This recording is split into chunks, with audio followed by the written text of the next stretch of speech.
Hi everyone, we will be starting with chapter 9 Income and Spending from the book Dornbusch Fisher of the Macroeconomics. In this chapter, we will be covering about aggregate demand. Till now, we have studied regarding Keynesian classical macroeconomics. अभी तक हमने सारे concepts of classical को cover करा है.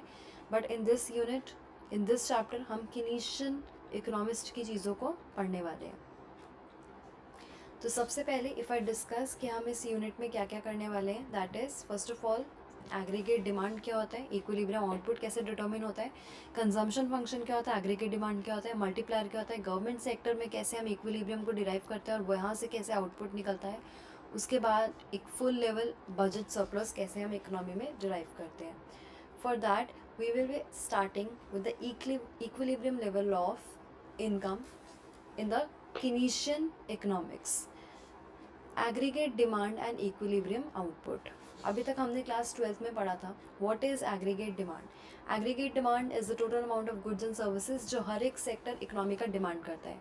हमारी economy में कितने सेक्टर हैं? 4 sector: consumption, investment, government and net exports. It is known that there are 4 sectors in an economy. तो एग्रीगेट डिमांड क्या होता है? हर सेक्टर में कितनी डिमांड आपकी इकोनॉमी में हो रही है वो एग्रीगेट डिमांड से मेजर की जाती है. क्लास 12th में हमने क्या पढ़ा था? एग्रीगेट डिमांड कर्व पढ़ा था. थोड़ा सा से रिवाइज करते हैं. एग्रीगेट डिमांड कर्व कैसा होता है? कुछ ऐसा, राइट?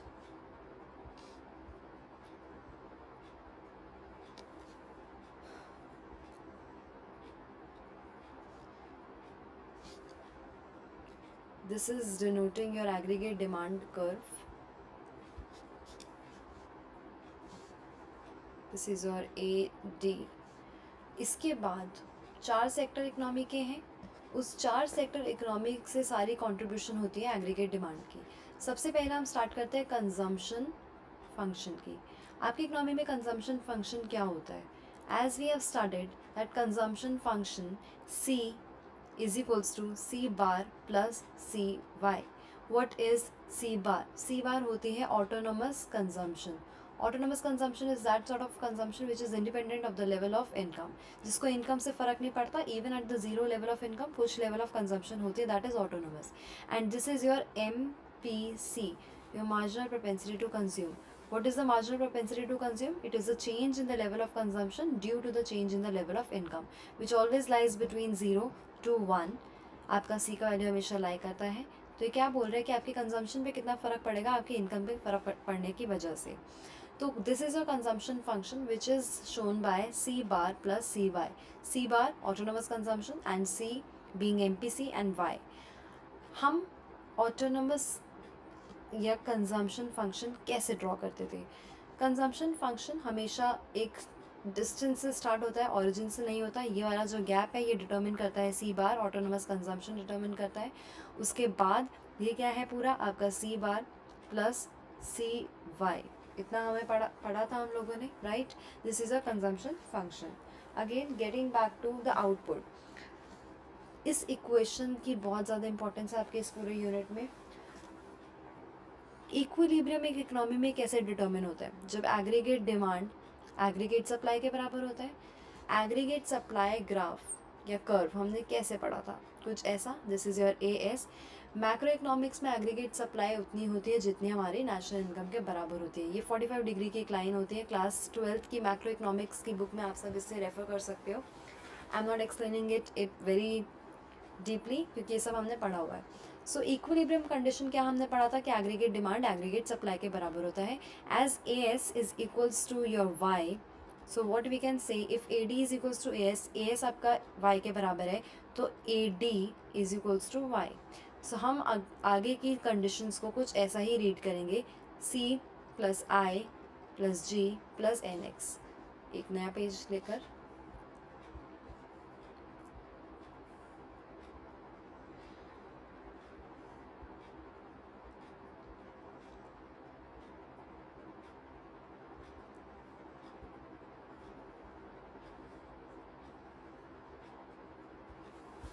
एनीवेज, सो क्या पढ़ा हमने? Y is equals to C plus I plus G plus NX. हम सबको सी वाला फंक्शन पता है। सी वाला फंक्शन क्या है? उस सी वाले फंक्शन को, कंजम्पशन फंक्शन को इक्वेशन में एक्सपैंड करेंगे। सी bar plus small C Y plus आई बार प्लस जी बार प्लस एन एक्स बार। बार का मतलब क्या है? ये सारे फैक्टर्स हमारे ऑटोनोमस है, किसी भी फैक्टर पे इनकम का कोई भी रोल नहीं प्ले करता, राइट। अब जैसे ही आपका एग्रीगेट डिमांड एग्रीगेट सप्लाई यानी कि इनकम के बराबर होगा तो आपकी इकोनॉमी में इक्विलिब्रियम है। बट व्हाट इफ़ आपका एग्रीगेट डिमांड वाई से ज़्यादा हो? इसके लिए हम एक बार कर्व को समझते हैं थोड़ा ध्यान से। This is your aggregate demand curve, not starting from the origin, because इसके अंदर हमारे ऑटोनोमस फैक्टर्स भी हैं। ये पूरा आप यहाँ पे लिख सकते हो सी बार प्लस आई बार प्लस जी बार प्लस एन एक्स, और ए एस यानी कि वाई आपका कहाँ से है? ये रहा, मैं इसको वाई लिख रही हूँ। तो ये वाला जो स्टेज है जहाँ पे इनकम ज़्यादा है और एग्रीगेट डिमांड कम है, ऐसा पॉइंट जहाँ पे, और ये वाला क्या है? यहाँ पे आपका एग्रीगेट डिमांड ज़्यादा है इनकम से। जब aggregate demand is more than people are demanding too much, इस सिचुएशन में क्या होता है? जो प्लान्ड या इन्वेंट्री होती है, जो अनप्लान्ड इन्वेंट्री होती है, क्योंकि एग्रीगेट डिमांड बहुत ज़्यादा है तो वो ज़ीरो के बराबर, ज़ीरो से कम होती है। यहाँ पे आपका unplanned inventory will be less than zero. And in this case जहाँ पे आपका Y is greater than aggregate demand, लोगों के पास बहुत पैसे हैं बट एग्रीगेट डिमांड इकोनॉमी में नहीं है, इस सिचुएशन में आपका unplanned inventory is greater than zero. इसको याद रखना है, की पॉइंटर्स है। नाउ अगेन जो चीज़ें मैंने आपको एक्सप्लेन करी है, aggregate demand is C plus I plus G plus N X, consumption, investment, government purchases and net exports. Equilibrium condition क्या होता है? जहाँ पे आपका एग्रीगेट डिमांड वाई के बराबर होता है, वाई के बराबर सी plus I plus G plus N x, ये सब पर बार लगेंगे क्योंकि सारी चीज़ें ऑटोनोमस लेकर हम चल रहे हैं, राइट। उसके बाद व्हाट इज़ अनप्लान्ड इन्वेंट्री? जब एग्रीगेट डिमांड वाई के बराबर नहीं होता है तो कुछ हमारा स्टॉक बचता है, तो एग्रीगेट, इसको हम कैसे लिख सकते हैं? I U is equals to Y minus A D. Unplanned inventory, कितना इनकम ज़्यादा है हमारे डिमांड से। Whenever your income is more than the aggregate demand, बहुत लोगों के पास मनी है but there is no aggregate demand, at that case your unplanned inventory is greater than zero. जब बहुत ज़्यादा इन्वेंट्री है ऑलरेडी एग्जिस्टिंग, तो सारी फर्म्स का एम क्या होगा कि वो प्रोडक्शन को कम कर दे। जैसे वो प्रोडक्शन को कम करेंगे अनएम्प्लॉयमेंट बढ़ेगा और अगेन आउटपुट हमारा फॉल होने लगेगा क्योंकि लोग हैं नहीं प्रोड्यूस करने के लिए। In the second case where your Y is less than A D, इस केस में आपके पास इनकम नहीं है, डिमांड बहुत ज़्यादा है, तो कोई भी स्टॉक नहीं बचेगा, the stock will be less than zero. We need to produce more, firms will increase the production and hence the output will rise. Okay,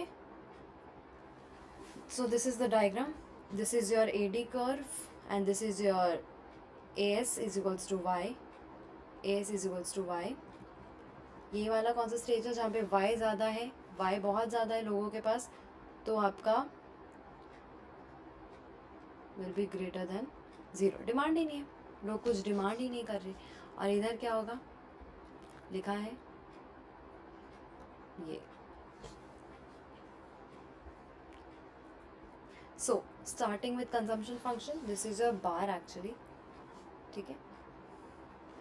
This is a small c बताता है आपका MPC, which is change in Y due to change in C due to change in Y, marginal propensity to consume। अब बात करते हैं आपके consumption और saving के बीच में क्या रिलेशन है, इसको लेट्स जस्ट लुक एट। आपकी जो इनकम है इट इज़ ईदर कंज्यूम्ड और ईदर सेव्ड। हम सेविंग को कैसे लिख सकते हैं? वाई माइनस सी, और इनकम माइनस कंजम्पशन। अभी हमने क्या पढ़ा है? पूरा कंजम्पशन फंक्शन पढ़ा है। You have to write that whole consumption function here, C bar plus C Y, bracket इसको ओपन करो आप, Y minus C bar minus C Y, take that common, minus C bar minus 1 minus C Y. So हमारा consumption function क्या आ रहा है? It's minus C bar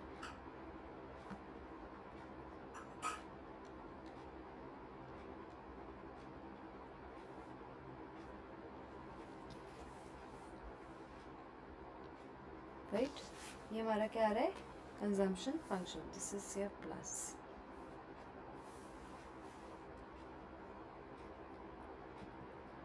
now I had this page actually. अभी हमने क्या पढ़ा था, your consumption function is actually like this, but हमने देखा कि हमारे सेविंग फंक्शन नेगेटिव है. इसका मतलब आपका सेविंग फंक्शन कुछ ऐसा स्टार्ट हो रहा है. This is your minus C बार जो आपके क्वेश्चन में आया है. ठीक है. और इनकम कैसे होता है, सी प्लस या तो फिर कंज्यूम होता है या सेव होता है. सेव क्या होता है, वाई माइनस सी. फिर इसके आगे you can derive your saving function just like we derived our consumption function. The next thing we are going to study is about the multiplier. इसके लिए हमें एक फटाफट डेरिवेशन सीखना पड़ेगा. Let us understand with the derivation. In our economics, we know what is a disposable income. After ऐसी income जो पूरे taxes वगैरह देने के बाद बचती है. Let us understand the derivation of certain equilibrium output level. कभी भी आपको इकोनॉमी में equilibrium output level निकालना हो तो क्या यूज़ करके हम निकालेंगे. अगर C हमारा स्मॉल c MPC है तो 1 माइनस सी क्या हो जाएगा, MPS. जस्ट याद रखना. अब ऑटोनोमस क्या होता है, something which is not dependent on the level of output, level of income.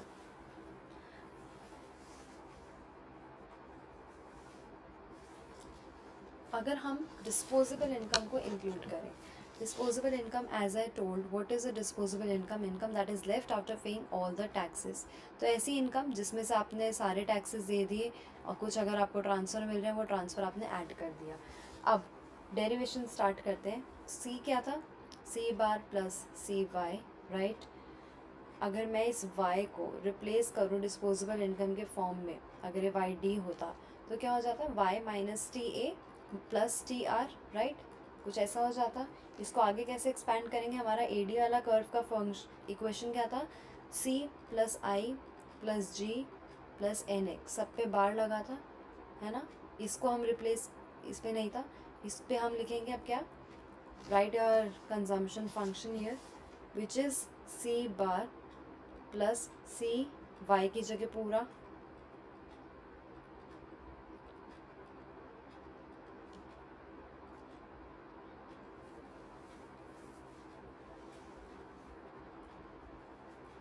इसका हम थोड़ा सा ऊपर पढ़ लेते हैं.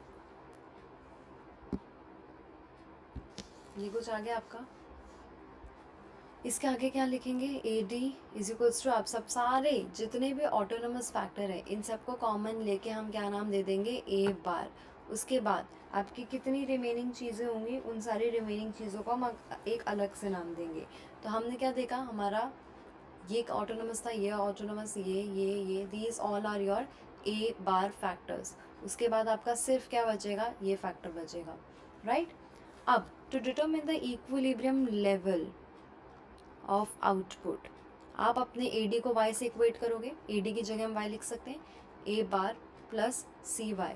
We can take this here, Y minus C Y is equals to A bar, Y common, 1 minus C is equals to A bar. क्या बचा, Y is equals to A bar upon 1 minus C. तो हमारी equilibrium level of output कैसे determine होगा, A bar upon 1 minus C, A bar minus 1 upon C. Autonomous factor in A bar, 1 minus C क्या है, 1 minus marginal propensity to consume. ये हमारा determine करेगा कि हमारी कंट्री में कितना आउटपुट बन सकता है, राइट. और इसको अगर हमें यहाँ पे दिखाना हो कर्व में, so this is your A D, this is your S Y sorry, और यहाँ से आपका क्या आएगा, इक्विलिब्रियम लेवल ऑफ आउटपुट. ये रहा, ये है आपका equilibrium level of output determined.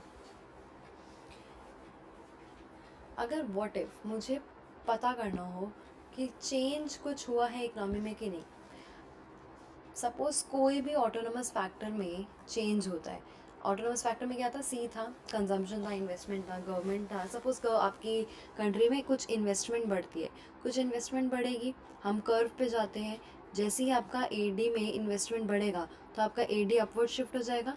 आप अपने ए एस को ऐसे ही रखोगे, that is your A S. ये आपका ए डी था 1, अब हो गया A D 2, upward shifting due to the increase in the level of investment. ये अगर आपको हमसे कोई पूछे कि ये जो चेंज हुआ है, ये कितना चेंज हुआ है, आपको डिटर्मिन करना है कि ये चेंज कितना हुआ है। तो आप कैसे बोलोगे कि change, obviously due to the increase in the level of investment AD curve has shifted and also there is a multiplied impact on the economy. जितने से इन्वेस्टमेंट बढ़ा है उतने से ही एग्जैक्टली हमारा इनकम नहीं बढ़ा है, उससे ज़्यादा ही बढ़ा है, मल्टीपल टाइम्स बढ़ा है। तो चेंज इन इनकम को निकालने के लिए हम क्या करेंगे, चेंज इन ऑटोनोमस फैक्टर जितना भी है उसको कैलकुलेट करेंगे upon 1 minus C this.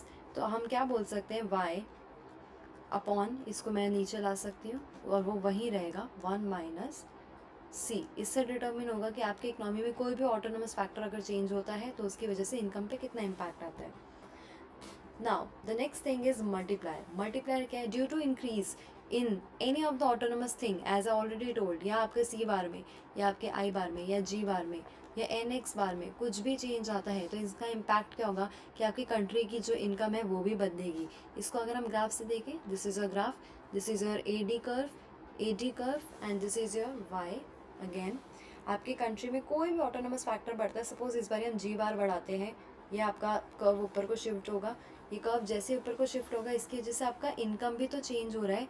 This is the multiplier impact. ये कुछ लेवल ऑफ ऑटोनोमस इन्वेस्टमेंट या ऑटोनोमस फैक्टर के बदलने से आपकी इनकम भी तो चेंज हो रही है, इसी को हम बोलते हैं multiplier, right.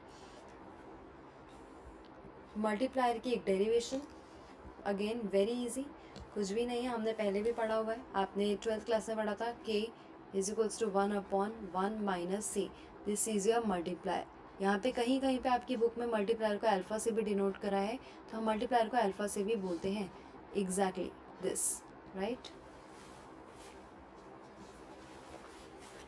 So multiplier, how much does an increase in 1 unit of autonomous spending increases the equilibrium level of income? अगर मैं लिखूँ यहाँ पर, change in income is equals to change in A bar upon 1 minus C and determined by the graph.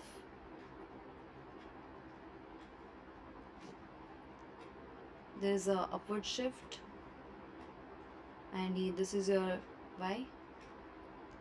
Assume any of the autonomous factor has increased this and due to that there is a increase in the level of income as well. Income भी बढ़ गई है। अब ये income कितनी बढ़ी है यही मल्टीप्लायर दिखाता है जो हम इस फॉर्मूले को यूज़ करके कैलकुलेट करेंगे।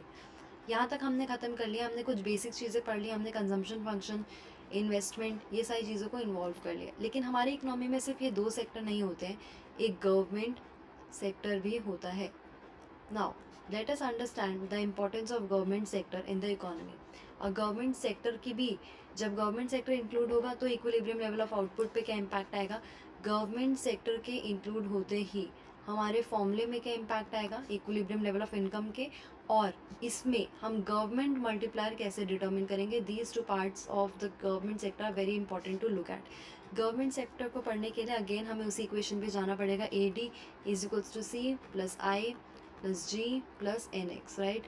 ये सारी अभी हमने ऑटोनोमस ही लिया है, फिर से धीरे धीरे हम एक्सपैंड करते हैं। बस इसमें एक चीज़ का डिफरेंस होगा, जैसे ही गवर्नमेंट आता है, गवर्नमेंट इकोनॉमी में क्या करता है, गवर्नमेंट या तो फिर टैक्सेस को इम्पोज करता है या तो फिर टैक्स को इम्पोज करने की जगह वो अपना एक्सपेंडिचर को इम्पैक्ट करता है। अब ये क्या करेगा वो डिपेंड करता है कि आपकी इकोनॉमी में क्या सिचुएशन है। अगर आपकी इकोनॉमी में पैसों की कमी है तो क्या करेगी गवर्नमेंट, टैक्सेस को बढ़ा देगी। अगर आपकी कंट्री में अच्छा खासा पैसा है तो गवर्नमेंट चाहेगी कि आपकी इकोनॉमी ग्रो करे, तो अपने एक्सपेंडिचर को इम्पैक्ट करेगी। नाउ टैक्सेस किस पे डिपेंड करते हैं, टैक्सेस डिपेंड करते हैं on the level of income. तो यहाँ पे अभी हमने पहले कौन से टैक्स पढ़ रहे थे, अलग थे, बट यहाँ पे हम कौन से टैक्स पढ़ेंगे, यहाँ पर हम प्रोपोर्शनल टैक्स को इंक्लूड करेंगे। Proportional tax dependent on the level of income, income पे इम्पैक्ट करेगा। इसको हम कैसे दिखाएंगे, ऐसे टी वाई, राइट। सो यहाँ पे डिस्पोजेबल इनकम कैसी हो जाएगी, disposable income Y is equals to, obviously जितने भी ट्रांसफ़र आएंगे आप उसमें ऐड कर देंगे और जितनी भी टैक्स कटेगा वो आप इसमें से माइनस करोगे। इसको यूज़ करके हम अब डिटर्मिन करेंगे the equilibrium level of output whenever the government sector is involve. A D, let us expand, C bar plus C Y की जगह पूरा लिखना है,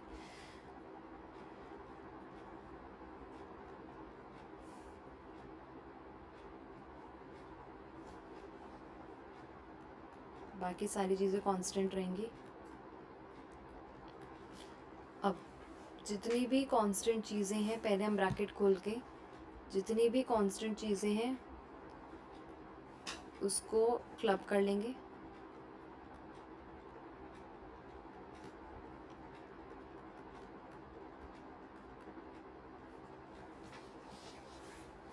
तो हम सारी जितनी भी कांस्टेंट चीज़ें उसको ए बार से डिनोट करेंगे। जितनी भी कांस्टेंट चीज़ें हम उसको ए बार से लिखेंगे। उसके अलावा क्या बचा, स्मॉल सी वाई बचा minus small C T Y. यहाँ पे कुछ और कॉमन चीज़ें आएंगी, वो कॉमन लेंगे हम।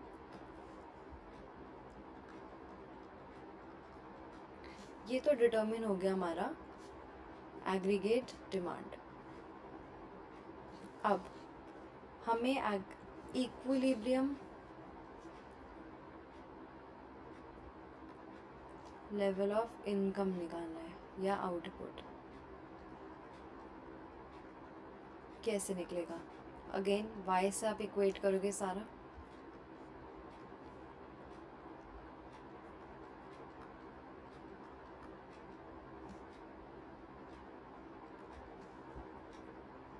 हम इसको LHS पे लेकर जाएंगे। We are just deriving the formula. So ये क्या हो जाएगा,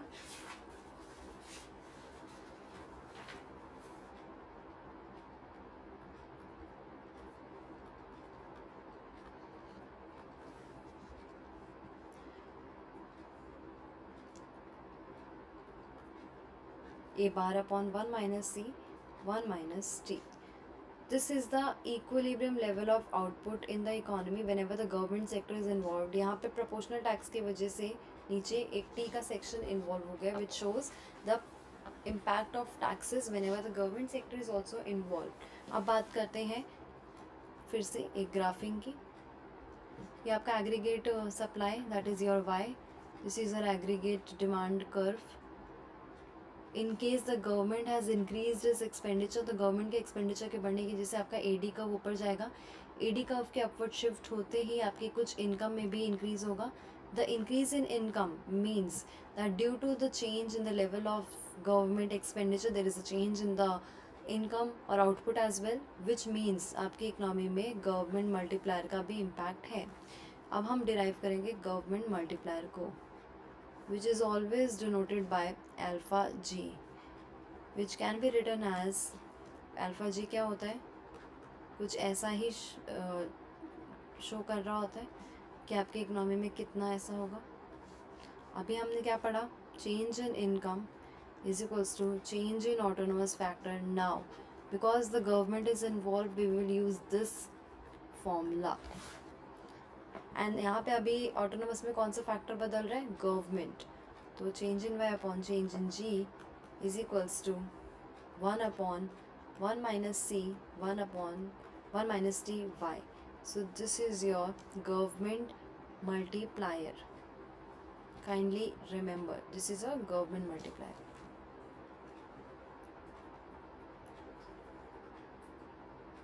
जब भी गवर्नमेंट को चेंज करते हैं तो फिस्कल इम्पैक्ट नोट किया जाता है। जब सेंट्रल बैंक को चेंज करता है उसको मॉनेटरी पॉलिसी के अंडर इम्पैक्ट में नोट करते हैं।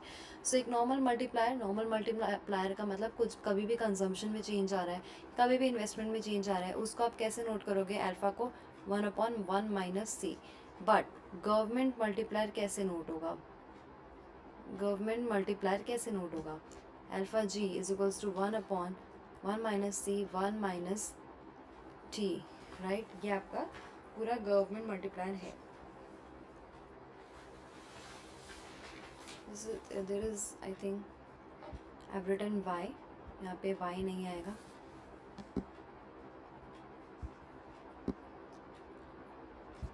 दिस इज इट, यहाँ पे y नहीं था ना।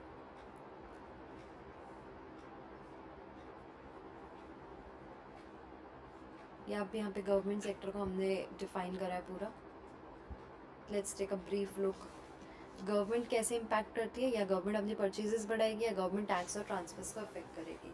गवर्नमेंट जैसे इन्वॉल्व होगी आपके डिस्पोजेबल इनकम पे इम्पैक्ट आएगा, उसमें टैक्सेस भी जुड़ जाएंगे। y is equal y d is equals to Y minus t a plus t y plus t r. इसको यूज़ करके आपने बाकी सब डिराइव करना है। सो इसके साथ हम काफ़ी कुछ चैप्टर को कंक्लूड कर चुके हैं।